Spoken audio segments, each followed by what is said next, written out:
You guys, this was a doozy, wasn't it? Welcome back to The Layman's Perspective, the show where Lauren and Bruce missed my face and I don't like to disappoint, so here I am. Obviously, this is a spoiler review, so do not watch any part of this video until you've already seen WandaVision Episode 7, then come back and see what I have to say. Also, as we have just yet again found out, I might predict things that end up being true later down the line, and if that is a risk you are unwilling to take, do not watch any of my videos. Also, if you like these videos, do you think I'm doing a good job breaking down WandaVision so far, please leave a like, share this video to your friends, and subscribe to the channel. It's always a big help. Let's jump in, because we got a lot to talk about this week. So before we even start this episode, let's take a moment to just think about how crazy it is that people are this into this show. Overnight, people were so excited for the launch of this episode, apparently, that the traffic onto Disney Plus crashed Disney's servers. Think about that for a minute. If you have any friends who are kind of on the fence about WandaVision and don't know if they want to get into it, why don't you tell them that? And it should probably bring them on board. The first thing that I noticed was that for a lot of this episode, Wanda seems tired and almost hungover was the word, I guess, that I'm going to go with.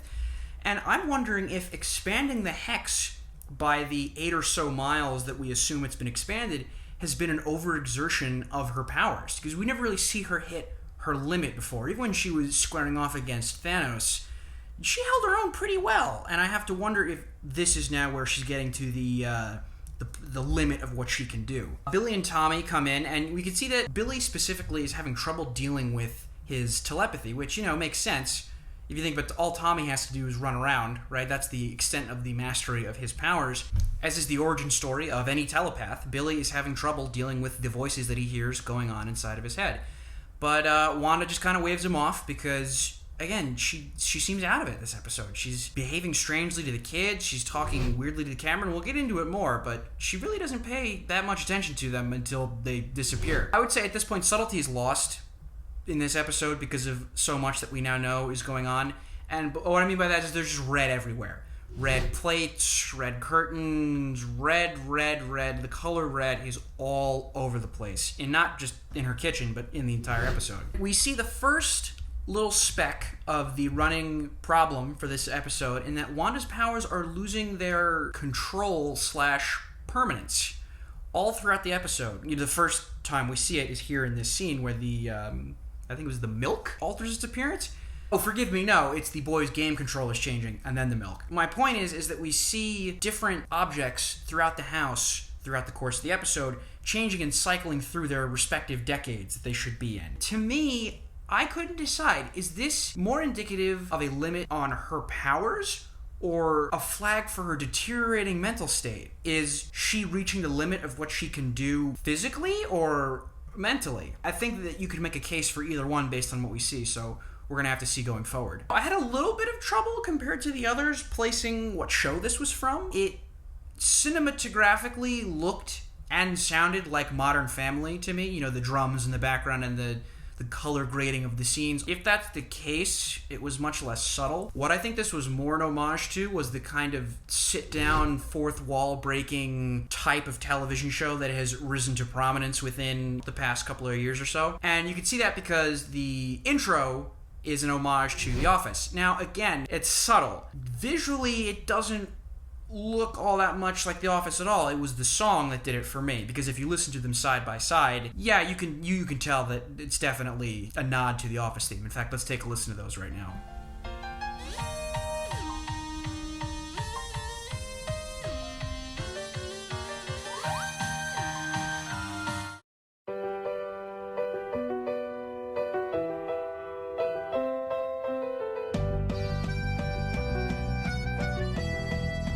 What stuck out to me more than just analyzing what this was nodding to was the fact that the title WandaVision doesn't appear till the very, very, very end of the run.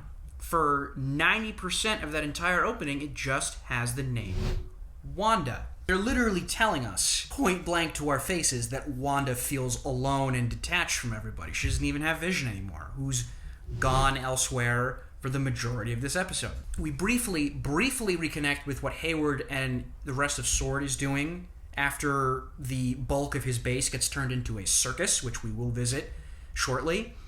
The only little bit of dialogue that we get here is that he says we're about to launch, and then we don't see them for the rest of the episode. We just bounce back and forth between Wanda, Vision, and Monica. I have to wonder, what is Hayward launching? If I had to make a guess, since we know that SWORD is a spacefaring organization, we knew that from the get-go. That's part of who SWORD is in the comics. I would say if you didn't know that, you should know that by now, seeing as how the vehicle that is later provided to Monica seems to bear very close resemblance to some kind of lunar or Mars rover. I'm going to guess that he is going to attempt to strike at the Hex/Wanda using some kind of orbital weapon, perhaps missiles fired from some kind of satellite, to try and fire directly down into the Hex instead of trying to go through it. The next thing we see is the SWORD base, which is now turned into a circus like we saw at the end of the previous episode, and Darcy has been hexed. We actually see now that the costume she's wearing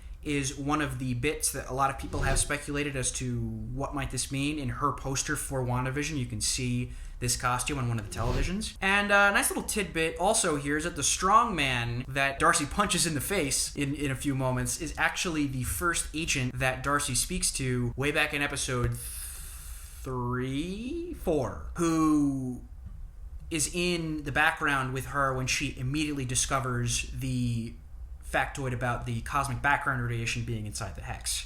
Hey guys, I'm talking to you from the future as of recording this. One little tidbit I forgot to mention is that in this scene, Darcy is in chains because going into the Hex handcuffed to the car, the Hex seems to have morphed her into an escape artist chained to the tractor, so I thought that was fun to mention. Okay, continuing.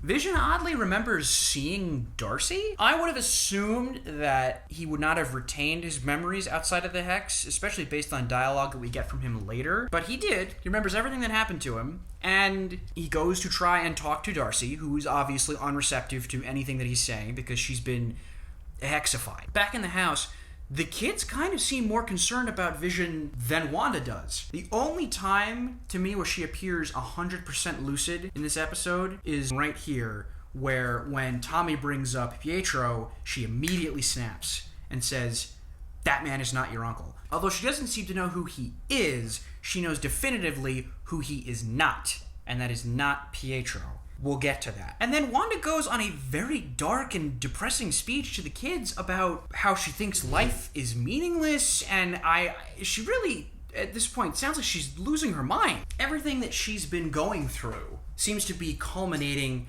to what I assume is going to lead to some kind of mental break, and perhaps lead us into Doctor Strange, the Multiverse of Madness. Wanda, I'm sorry I ever doubted you. We're going to talk about it more at the end of this episode, but it's clear to me that she is not the primary antagonist of this show. However, I do think there's a strong possibility that should she mentally deteriorate any more, she could become the primary antagonist for Doctor Strange 2 or some other movie moving forward. Agnes comes in, and again, like I said, subtlety is kind of dead at this point. To good effect, but still. Without even looking behind her or seeing who's at the door, Wanda opens the door with her powers and just knows that Agnes is there, and Agnes takes the kids away. As soon as she took the boys away, I immediately got nervous, and for good reason. Outside of the Hex, we're now with Monica and the boy Jimmy Woo, the hero the city needs. That was for Gus Cap. We see that Darcy's final firewall hack was to show us Project Cataract, which we're told was essentially Hayward trying to revive Vision through some kind of technological Frankenstein revival, and that none of it was working until Wanda stole his body and revived him herself. I really want you guys to listen to this little clip of audio right here. Focused on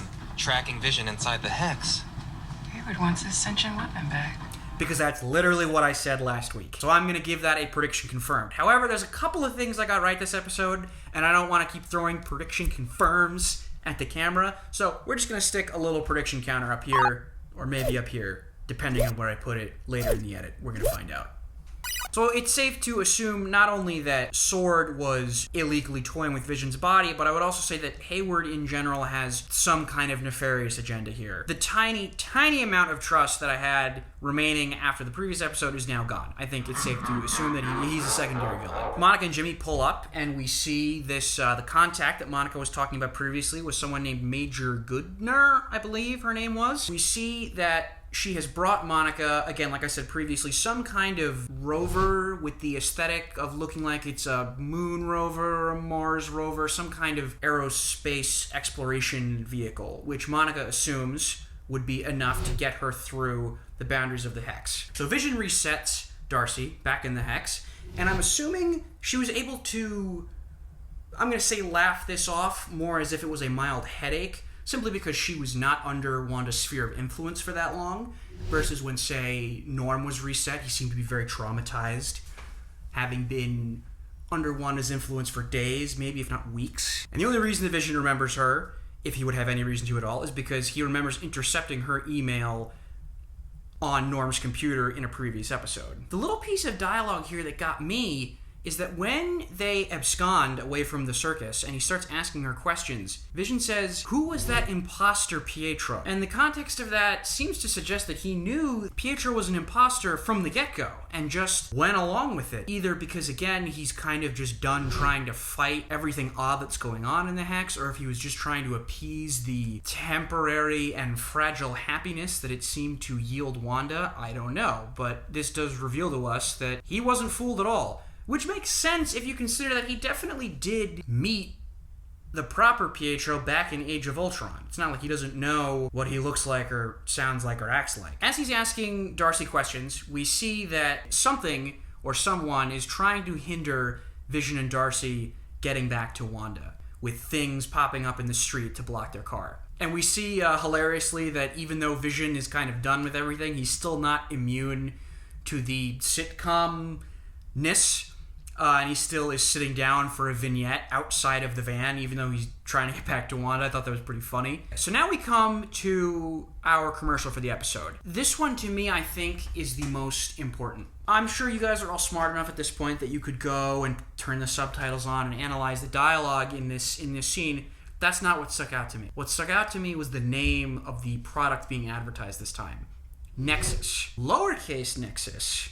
The regular dictionary definition of nexus is the following: a connection or series of connections linking two or more things, a connected group or series, the central and most important point or place. Now, if that was all, that would have meaning in and of itself, because it highly suggests that either Wanda or the Hex is a nexus for something, but there's more. Nexus with a capital N has particular significance within Marvel specifically. If we go on the Marvel wiki here, there is an artifact, for lack of a better word, within the Marvel universe, the Marvel comic universe, let me stipulate, known as the Nexus of All Realities. The Nexus is a cross-dimensional gateway which provides a pathway to any and all possible realities. This includes realities and between realities.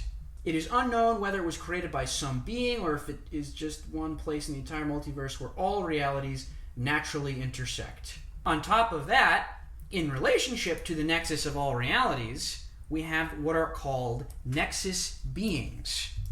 A Nexus being is a rare individual entity with the ability to affect probability and thus the future, thereby altering the flow of the universal time stream. These beings are each referred to as a nexus, act as the keystones of the multiverse, and are crucial to its ultimate coherence and stability. Nexus beings are vigilantly watched over by cosmic forces such as the Timekeepers and the Time Variance Authority, to be aware of any temporal changes that the Nexi may cause to the time stream and act accordingly. Hey guys, coming to you from the future again. Thought I would just mention something that I forgot to talk about when talking about the Nexus of All Realities as well as Nexus beings. On the Marvel Fandom wiki page for Nexus beings, I read the following quote: Nexus beings also have the potential to produce unbelievably powerful offspring, as it was mentioned that any born of the Scarlet Witch, Nexus being of Reality 616, would be powerful enough to stand among the great forces of their universe and rock the cosmos itself. Keep that in mind as we move forward.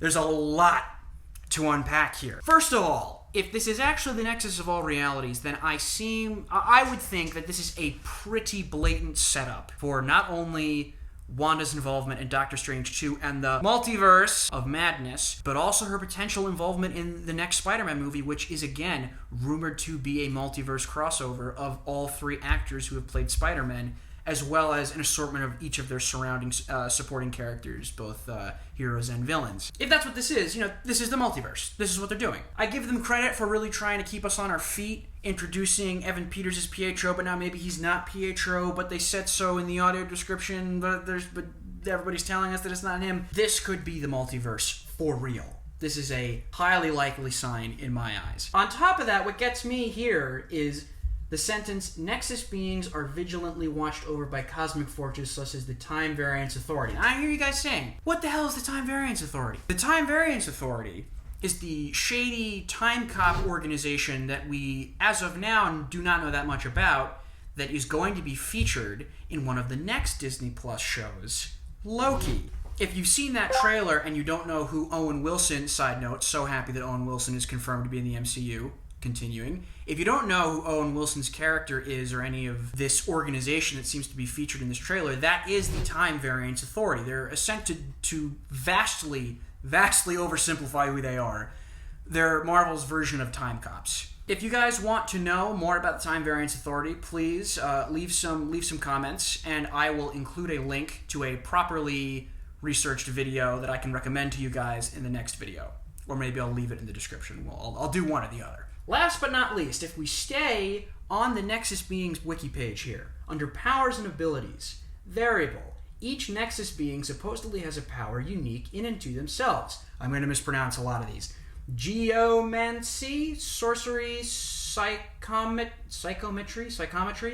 Necromancy, Hex powers. Let's dissect that. So, in the comics, traditionally, Wanda is a witch. They've kind of retconned her origin a little bit in the MCU, but in the comics, traditionally, her powers are hex powers. That's what they're called. What I think the writers have done here is create a cheeky, smart little way to refer to her previously scientifically based powers as hex powers.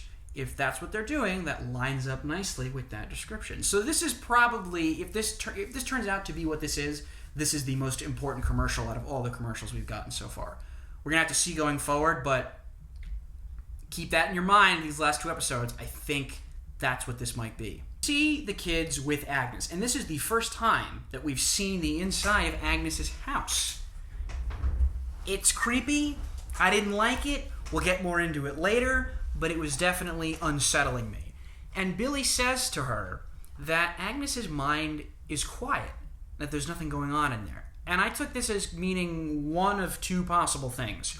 Number one, Agnes is not under Wanda's control, and therefore her mind is not a chaotic mess that is screaming at Billy's telepathy. Or number two, assuming that Agnes is a more powerful magical character herself than Billy is at this moment, she has some kind of shield or barrier around her mind that Billy just can't penetrate. We go back outside the Hex, and Monica's attempt to go inside the border with the lunar rover fails at first. And she jumps out just as the front half of the rover is hexified. I thought that was interesting to see. We've seen what happens as objects or people go into the Hex and become fully transformed. It was interesting to see the rover half hexed, half not hexed, with the kind of stripe of electromagnetic radiation right down the middle. Thought that was pretty cool. Monica, the brave badass that she is, decides to just try and power through the wall by herself, much to Jimmy Woo's dismay, because Jimmy's a sweetheart. Monica changes here. We hear about all that dialogue, if you're wondering what it was a couple of lines lifted from Captain Marvel, and she powers through the wall of the Hex and seems to gain some abilities while she does so. She comes out on the other end with a flash of blue energy, her eyes are glowing blue, and her vision is different. I don't really know how else to describe what particular aesthetic that was, but her vision was different, for lack of a better word. I'm going to say that this is a half prediction confirmed, because I'm not sure what this means yet. This is definitely evidence of her gaining powers. In fact, then we see later when she confronts Wanda and Wanda slams her onto the ground, she kind of lands in the superhero pose that Deadpool always loves to make fun of, and there's flashes of blue energy where her contact points of her body hit the ground. So she definitely has been irradiated or powered up by something. What I don't know is, does this mean that she has become Photon, or does this mean that she has become a mutant?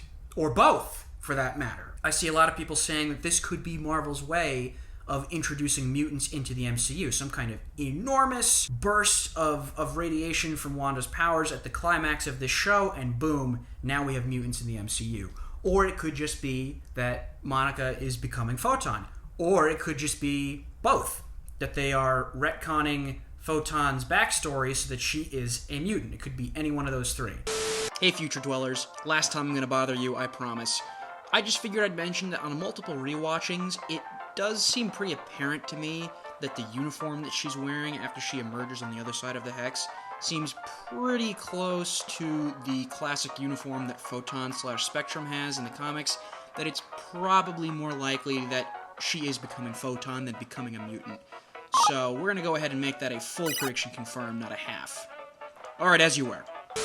At this point now, though, if you want to know more about the character of Photon / Monica Rambeau / sometimes Captain Marvel / Spectrum is also the name that she goes by since 2013, I would recommend, again, the following video by Comics Explained. You guys know that I love his channel. I know the stuff that he makes. I watch it, again, when I want to be more informed. He'll tell you everything you ever want to know. So we cut back to Vision and Darcy's essentially filling him in on what's been going on, as well as about his own life.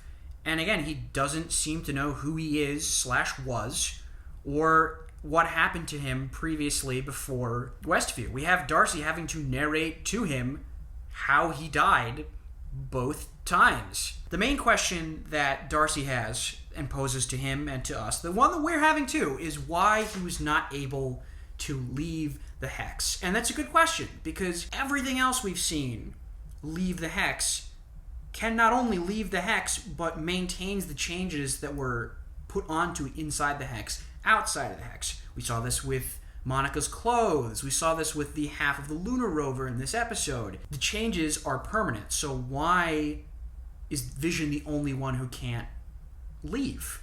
We cut back to Monica, and she's definitely more powerful now. Not only does she square off with Wanda after being slammed down onto the ground and kind of just shaking it off, but don't forget, she doesn't change at all. She maintains her clothes and the way that she looks, and all of her thoughts and her personality is unchanged. And whether or not you want to argue that that is an extension of Wanda's power starting to weaken from expanding the Hex, okay, that could be the case, but I think it's also just as likely that Monica just got a tremendous power buff, and maybe she's one of the hard hitters of the MCU now. Monica just almost gets through to Wanda, and is just starting to talk her down with shared trauma, when good old Agnes inserts herself and takes Wanda away before any more damage can be done to the situation. One more time, we cut back to Vision and Darcy, and we get an interesting little bit of dialogue. I'm going to play it for you guys here. To me, it feels like it happened to someone else, but for her, it's mere weeks ago. I got two things from that. One, this is adding a lot of fuel to my Baby Groot Vision prediction theory, where he literally is saying to us that he feels like the memories that he's being described don't sound like his own, they sound like someone else's. Again, I think it's just far enough in ambiguous territory that I can't say to you guys that that is an official, confirmed aspect of what's going on, but that seems to be very, very likely of where they're taking this, that this new Vision is a different character inside his head to the old Vision. Number two, Vision says that all of this for Wanda was just weeks ago. That tells us that all of this that's going on in the show is only weeks after Endgame. This is confusing to me for one big reason. The characters of Scarlet Witch, Doctor Strange, and Spider-Man all seem like they are going to have an interplay in each other's movies in the future. Wanda's going to be in Doctor Strange 2: The Multiverse of Madness. Presumably both her and Doctor Strange are going to be in Spider-Man 3. And if that's the case, I'm wondering how this will play into the timeline of the MCU, considering that Spider-Man Far From Home canonically happens 8 months after Endgame, and none of what we are seeing was mentioned by any of the characters in that movie. So we're gonna have to see how that one plays out. So now we get the We get the doozy of a scene here. We get Wanda going inside Agnes's house. The way that this scene was shot immediately put me on edge. I was like, something's wrong here. Something's going on. Specifically, it reminded me a lot of that really, really tense scene at the end of Silence of the Lambs, where Agent Starling goes into Buffalo Bill's house, but doesn't know the danger that she's walking into. It reminded me a lot of that. Even down to the insect symbolism, where, it's moths in that movie, and at the end of this show, it seems to be cicadas. Cicadas? Cicada? Now that I'm trying to think which one is the right way to pronounce that, they both sound wrong. I'm going to say cicada. I apologize if that disturbs you. We see cicadas everywhere. The first one is the most blatant on the curtain in the living room. But when we go downstairs into Agatha's lair, if you look closely in the background, there are cicadas buzzing around all over the place, crawling all over the walls. Now, me being the psychopath that I am, looked up if cicadas have any kind of symbolism that would be relevant to this breakdown, and it turns out they do. I gave it a quick Google search, and a lot of different cultures have a lot of different things tied to cicadas, but what stuck out to me was for ancient Greeks and Romans, the cicada is an animal replete with symbolism, including reoccurring themes of resurrection, immortality, spiritual realization, and spiritual ecstasy. But think about that. Resurrection and immortality. That's gotta mean something, considering not only Wanda is trying to resurrect Vision, but maybe Agnes is trying to resurrect Mephisto? We're gonna have to wait and see, but I think that means something. So then, we get the absolute prediction confirmed of all predictions confirmed. Although this isn't my prediction. Everybody on YouTube has been saying this. Wanda goes down into the lair in the basement, and side note, that gave me real Stranger Things combined with the Dark Crystal kind of vibes. It was definitely very sinister magic down there. I think they pulled that off really well. Agnes reveals herself as Agatha Harkness. Guys, we did it. We did it. We did it. We did it. Oh, yeah. We were right. She's been Agatha Harkness the entire time. There's so much evidence leading up to this to know that she was, but hearing it confirmed on the TV screen, again, this is why it's fun to be a Marvel fan. When you get things right, it feels awesome. Now, a couple things in this scene. When you first walk into the basement, what do we see on the wall? Hexagons! Considering that this scene seems to strongly imply that Agatha has been influencing, if not outright mind-controlling Wanda, that makes sense as to where all the hexagon imagery has been coming from. It's coming from Agatha. Also, this book, I have no idea what that book is, but they rendered it in CG and the camera dwelled on it, which means that it must mean something. We see that her kind of hex powers kind of have their own aesthetics similar to Wanda's, although hers seem to be more of a more indigo, purplish kind of hue. And we see that it was literally Agatha all along. So we see again that it was Agatha all along. And that's literally the name of the song. And those words come up on screen. As if Kevin Feige and the directors are rewarding us with, yes, you were right. It's really been her all along. And we see a couple of things. One, as she enters the first episode, we can see for a moment, for like a tiny little bit, if you pause that entrance, her original costume, I guess we're going to call it. I'm really interested to see what her entire aesthetic looks like when she fully reveals herself, I'm assuming in the next episode. And we see a couple things that she's done. One, she was the one screwing with Norm outside of their house in episode 3. 2, she's the one who conjured up Pietro. We're going to get to that. 3, she was acting with Vision in the previous episode. It was a red herring, you guys. Wanda, I'm sorry I ever doubted you. Also, my gut, I'm sorry I ever doubted you. I knew it was too easy. I knew it was too easy and too simple to think that Wanda was the bad guy. Someone else has been pulling the strings. It's been Agatha the whole time. Actually, hold on. Let's make a phone call. Nick, buddy, I'm recording the layman's perspective right now. Would you like to inform everyone what you correctly predicted previously that was revealed to us just now? Oh, I think if I remember correctly, I left a comment on your previous video about the scene where Agnes is in the car and Vision kind of like zaps her out of the reality. I said, is Agnes acting to manipulate Vision? And then as we saw in our most recent episode, we get a little clip where Agnes shows us like going into acting to manipulate Vision a bit. And, well, we know now what Agnes is, Agatha Harkness. But I'll talk to you later, Nick. Goodbye.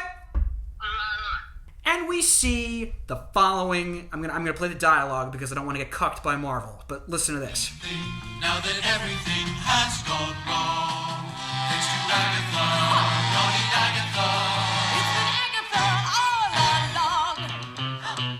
And I killed Sparky too.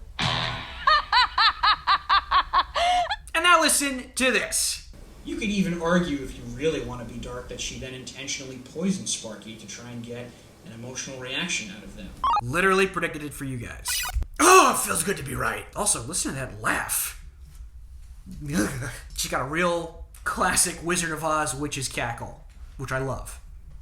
And also hate. And then we see that she's been affecting Wanda in some way.